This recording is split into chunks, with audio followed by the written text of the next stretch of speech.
Hello दोस्तों, मेरा नाम है पंकज और मैं आपके अपने YouTube channel bitcoin expert India में आप सभी का स्वागत करता हूं। दोस्तों, पिछले 2-3 दिनों के अंदर बिटकॉइन के अंदर लगातार हमें प्रेशर देखने को मिल रहा है और 2-3 इंपॉर्टेंट न्यूज़ हैं जिसकी वजह से ये सारी चीज़ निकल के आ रही है और ज़्यादातर आपको पता होंगे, तो इन शॉर्ट मैं उनके बारे में बात करूँगा। एक एवरग्रांड की बात कर लो, वो बैंक्रप्सी फाइल कर दिया है और वो जो है one of the biggest real estate China की मानी जाती है और दुनिया की मानी जाती है। तो ये कहीं ना कहीं ग्लोबल मार्केट पे प्रेशर डाल रहा है और इसका शायद एंटिसिपेट कर रहे हैं कि क्रिप्टो करेंसी मार्केट के ऊपर इसका प्रेशर देखने को मिल रहा है।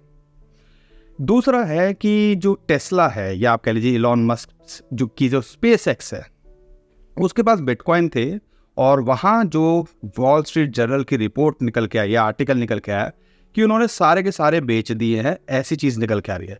लेकिन जो समझने वाली बात है या जो हमें खटक रही है कि इलॉन मस्क जो हर बात पे कुछ ना कुछ स्टेटमेंट देते हैं, उनकी तरफ से अभी तक हाँ या ना या चू तक नहीं हुई है। ऐसा क्यों?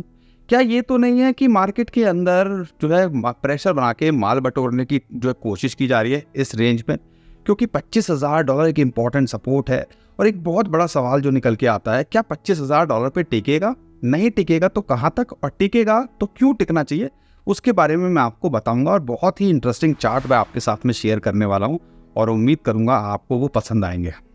और एक और जो न्यूज़ है बिटकॉइन ETF के डिले की, $30,000, बिटकॉइन लगभग $25,000 पे था और बिटकॉइन की जब ETF की बात हुई तो ये $30,000 पे कुछ ही टाइम के अंदर चला गया था।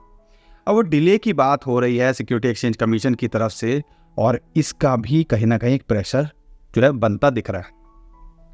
लेकिन अगर एवरग्रांड को छोड़ दें तो ये दो जो न्यूज़ हैं, क्या ये बिटकॉइन ETF की बात करते हैं या इलॉन मस्क की बात करते हैं, ये अभी कंफर्म नहीं है। बस मार्केट के अंदर रूमर चल रहे हैं और रूमर के ऊपर ये सारा गेम चल रहा है और कहीं ना कहीं हमें लगता है यहाँ पर कुछ ना कुछ तो पीछे गड़बड़ है। वो कहते हैं ना, कुछ ना कुछ गड़बड़ है, कुछ ना कुछ दया, कुछ तो गड़बड़ है। तो कहीं ऐसा कुछ तो नहीं हो रहा है, आने वाले टाइम में पता चल जाएगा। और यहाँ पर हमें जो लगता है कि कहीं ना कहीं पर्दे के पीछे एक बड़ा गेम चल रहा है। तो ये सारी बातें आपको समझनी पड़ेंगी अगर आप यहाँ पर क्रिप्टो करेंसी में हो। ऐसी चीज़ें लगातार होती हैं और इसके लिए दिल पक्का करके चलना पड़ेगा।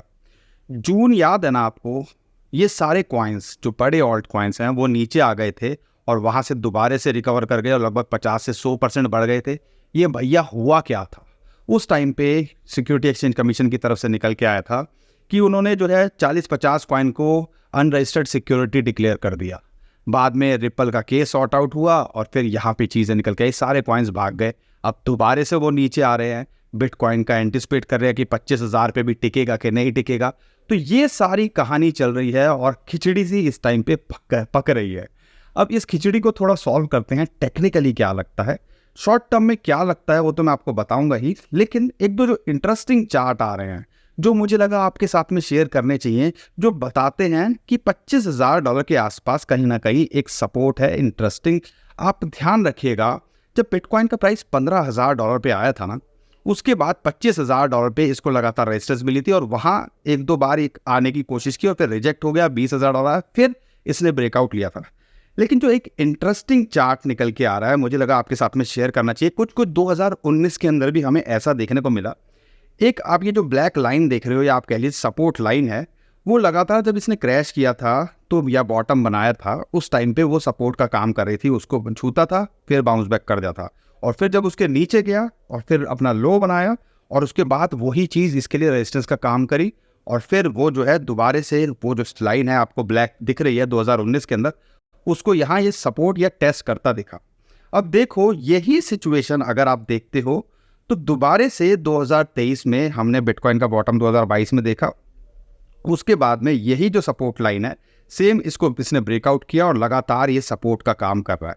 और उससे पहले जब इसने बॉटम बनाया था या जब उसने पंप किया था, वही रेजिस्टेंस और वही सपोर्ट का काम कर रहा था। ध्यान रखिएगा, आपको 2-3 साल बुल मार्केट के और बेयर मार्केट के जब कंसीडर करोगे तो एक फेयर आइडिया इसके अंदर लगता है कि पूरा पूरा चल क्या रहा है और लॉन्ग टर्म के हिसाब से कहीं ना कहीं ये सपोर्ट और रेजिस्टेंस का काम कर रहा है। और अगर अभी देखते हो तो ये कहीं ना कहीं इस टाइम पे सपोर्ट का काम यहाँ पर कर रहा है। और ध्यान रखिएगा, पहले ये रेजिस्टेंस का काम कर रहा था, अब सपोर्ट का काम कर रहा है, जो कि लगभग आता है $25,000। तो यहाँ पर अगर इस चार्ट को कंसीडर करते हैं तो हो सकता है $25,000 के $24,000 आ जाए, लेकिन वहाँ से रिकवर कर जाए, क्योंकि कुछ चीज़ जो है 5 या हफ्ते भर के चार्ट के अंदर देखोगे तो ये रिकवरी यहाँ दिखती है। तो $25,000 अगर इससे नीचे आ जाता है $500,000, घबराना नहीं है। इसके ऊपर ये जो क्लोजिंग करता है वीकली तो सब कुछ ठीक है, सब कुछ ओके है। तो $25,000 एक सपोर्ट का काम यहाँ कर रहा है। लेकिन अगर इससे नीचे आता है तो बहुत सारे लोग अब बोलने लगे हैं $20,000 आ जाएगा, $10,000 आ जाएगा। तो यहाँ पे एक और इंटरेस्टिंग चार्ट निकल के आया है जो आपके साथ में मैं शेयर करना चाहता हूँ, वो है इनवर्स हेड एंड शोल्डर का। यहाँ पे जब बिटकॉइन का प्राइस आपने देखा होगा, जब डंप किया था, बिटकॉइन ने बॉटम बनाया था $15,000, तो एक हेड एंड शोल्डर पता है ना, एक प्रॉपर पैटर्न है टेक्निकली, और कहीं ना कहीं उसकी नेक लाइन को ये सपोर्ट जो है टेस्ट कर रहा है। अगर इस चीज़ को आप कंसीडर करते हो तो जुलाई के अंदर जब 2021 के अंदर इसने हाई बनाया था, उसके बाद ये डाउन आया था $20,000, फिर इसने अपनी नेक लाइन को सपोर्ट जो मैंने आपको बताया $25,000 को टेस्ट करने की कोशिश की, फिर ये डाउन आया, फिर $15,000 को इसने यहाँ पे बॉटम बनाया, फिर इसने रिकवर करी, फिर $25,000 पे गया, फिर वहाँ इसको रेजिस्टेंस मिली, फिर डाउन आया। तो इसने अपने एक हेड बनाया और 2 शोल्डर बनाए, लेकिन इनवर्स के अंदर। फिर इसने ब्रेकआउट किया और उसके बाद ये $30,000-31,000 गया, और फिर दोबारा से $25,000 को टेस्ट किया और फिर वहाँ से बाउंस बैक कर गया। तो कह लीजिए जो $24,000 से $25,000 है ना, वो इसके लिए एक लिक्विडिटी पॉइंट है। यानी कि आप कह लीजिए यहाँ पूरे लोग बाइंग के लिए देखेंगे, या इन्वेस्टर इंस्टीट्यूशंस वेल्स बाइंग के लिए देख रही हैं। तो ध्यान रखिएगा, अगर एक आधे दिन 2 दिन के लिए नीचे भी आ जाए तो परेशान नहीं होना है। लंबे ओवरऑल देखते हो तो कहीं ना कहीं ये एक इम्पॉर्टेंट जो है सपोर्ट का काम कर रहा है, और $25,000 को आपने कंसीडर करना है। और अगर आप बाइंग के लिए देख रहे हो तो एक अच्छी बाइंग का मौका ये आपको यहाँ पे दे रहा है। आपको क्या लगता है, क्या $25,000 पे टिकेगा कि नहीं टिकेगा? हमें कमेंट में ज़रूर बताइएगा। और अगर आपको लगता है कि हमारी रिसर्च अच्छी लगती है, हमारा कंटेंट अच्छा लगता है, और हम लगातार जो कोशिश कर रहे हैं आपके साथ में बने रहने की, अगर आपको वो पसंद आ रही है तो वीडियो को लाइक ज़रूर करिए, चैनल को सब्सक्राइब ज़रूर करिएगा।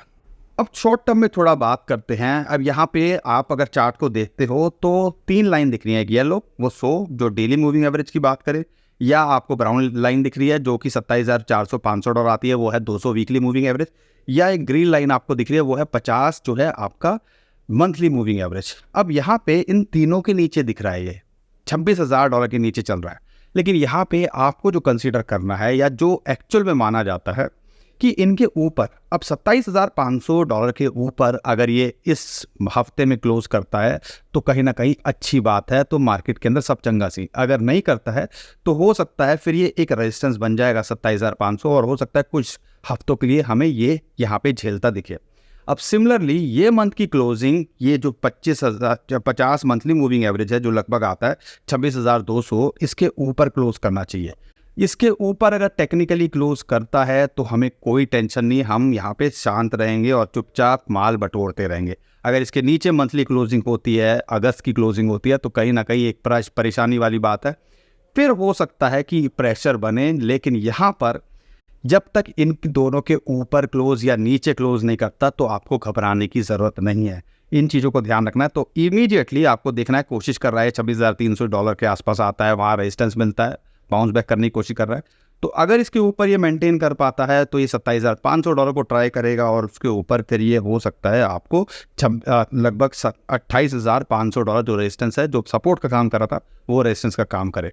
तो ये जो जोन है इसको आपने कंसीडर करना है और इस हिसाब से यहाँ पे ट्रेड लेना है। परेशान नहीं होना है, ये ना ये पहली बार है ना ये आखिरी बार है। और ऐसी चीज़ें हम उम्मीद कर रहे हैं एलॉन मस्क की तरफ से कुछ आ जाए स्टेटमेंट, और कुछ ऐसा निकल के आए, क्योंकि अभी तक कोई कंफर्म नहीं है, या कोई पॉजिटिव स्टेटमेंट आ जाए तो $1,000 कब ये ऊपर भाग जाएगा, आपको इसका भी आइडिया या आपको सोचना चाहिए पहले भी ऐसा कितनी बार हुआ है। तो ये सारी चीज़ें कंसीडर करके चलनी है, और बिटकॉइन $25,000 एक सपोर्ट है, उसके हिसाब से आपको यहाँ पे अपना सारा कुछ देख के चलना है।